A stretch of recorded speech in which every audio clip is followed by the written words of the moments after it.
Hello बच्चों, तो आज हम पढ़ने जा रहे हैं बाल गोविंद भगत चैप्टर के कुछ इंटरनल क्वेश्चन आंसर्स। पहला क्वेश्चन है, बाल गोविंद भगत कौन थे? बाल गोविंद भगत एक गृहस्थ संत इंसान थे। बाल गोविंद भगत किसे अपना गुरु मानते थे? बाल गोविंद भगत जी कबीर दास को अपना गुरु मानते थे और उन्हीं के आदर्शों पे चलते थे। बाल गोविंद भगत का रंग रूप कैसा था? बाल गोविंद भगत जी मंझले कद के थे और उनका रंग गोरा था। उनके बाल पूरे सफेद थे, लंबी दाढ़ी रखा करते थे, लेकिन साधु संतों की तरह सर पे जटाजूट नहीं रखते थे।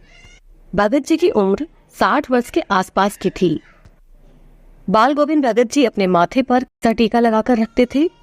बाल गोविंद भगत जी अपने माथे पर रामानंदी चंदन हमेशा लगाए रखते थे और अपने गले में तुलसी की एक माला बांधे रहते थे। बाल गोविंद भगत जी संत होते हुए भी कैसा जीवन व्यतीत करते थे? साधु संत होते हुए भी भगत जी गृहस्थ जीवन बिताते थे। भगत जी शादीशुदा थे और उनका एक बेटा और बहू भी थे। बाल गोविंद भगत जी अपने घर का पालन पोषण कैसे किया करते थे? बाल गोविंद भगत जी खेती बाड़ी करके अपने घर का पालन पोषण किया करते थे। भगत जी कैसे साधु संत थे? भगत जी एक सच्चे साधु संत थे। वो कभी झूठ नहीं बोला करते थे और अपना पूरा खरा व्यवहार रखते थे। वो कभी भी ढोंग और दिखावा नहीं करते थे। बाल गोविंद भगत जी साहब किसे कहकर बुलाते थे?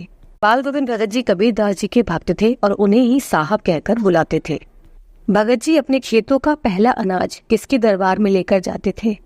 भगत जी अपने खेतों का पहला अनाज साहब की दरबार यानी एक कबीरपंथी मठ में लेकर जाते थे और वहां से जो कुछ भी प्रसाद रूप में उन्हें मिलता था वही उसे घर लेकर आते थे और उसी से अपना गुजारा किया करते थे।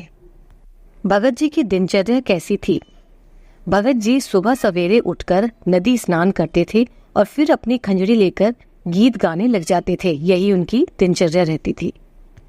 भगत जी का बेटा कैसा था? भगत जी का बेटा दिमागी रूप से कमजोर था। बाल गोविंद भगत जी ने अपने बेटे के मरने पर क्या किया? जिस दिन भगत जी का बेटा मरा उस दिन भगत जी बहुत ही ज्यादा भक्ति संगीत में डूबे हुए थे। अपने बेटे के मरने पर उस दिन भगत जी ने बहुत ही भजन कीर्तन किए। किसी के मरने पर भगत जी की क्या मान्यता थी? भगत जी का मानना था कि मरने पर आत्मा परमात्मा में मिल जाती है, जिसमें रोना नहीं चाहिए बल्कि खुशी मनानी चाहिए। दिमागी और मानसिक रूप से बीमार लोगों के लिए भगत जी क्या कहा करते थे? ऐसे लोगों के लिए भगत जी का ये मानना था कि ऐसे लोगों को खास प्यार और परवरिश की आवश्यकता होती है। बाल गोविंद भगत जी की बहू कैसी थी? भगत जी की बहू बहुत ही सुशील थी और घर की हर जिम्मेदारी को खूब निभाती थी। भगत जी के बेटे के मरने पर गांव के सभी लोग क्यों हैरान थे? भगत जी के बेटे के मरने पर सभी लोग इसलिए हैरान थे क्योंकि भगत जी ने बेटे की मृत शरीर को चटाई पर लिटा रखा था और वह बड़े जोर जोर से उसके पास ही ऊंचे स्वर में गीत गा रहे थे। भगत जी ने क्रियाकर्म के सारे काम किससे करवाए? भगत जी ने अपने बेटे के क्रियाकर्म के सारे काम अपनी बहू से करवाए। भगत जी ने श्राद्ध अवधि पूरी होने के बाद अपनी बहू के भाई को बुलाकर उसकी दूसरी शादी की बात क्यों की?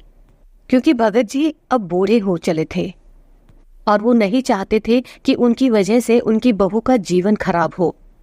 इसीलिए उन्होंने अपनी बहू के भाई को बुलाकर उसकी दूसरी शादी की बात की। क्या शादी की बात सुनकर भगत जी की बहू इसके लिए तैयार हो गई थी?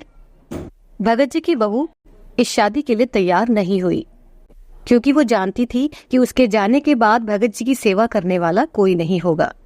भगत जी हर वर्ष गंगा स्नान के लिए कहाँ जाते थे? भगत जी हर वर्ष गंगा स्नान के लिए अपने गांव से 30 कोस की दूरी पर पैदल चलकर जाते थे क्योंकि संत समागम में उनकी गहरी आस्था थी। भगत जी गंगा स्नान के लिए इतनी दूर पैदल ही चलकर क्यों जाते थे? क्योंकि भगत जी का मानना था कि साधु को संबल लेने का कोई हक नहीं है। भगत जी की मृत्यु किस प्रकार हुई? भगत जी जैसा चाहते थे उनकी मृत्यु भी उन्हीं के अनुसार हुई।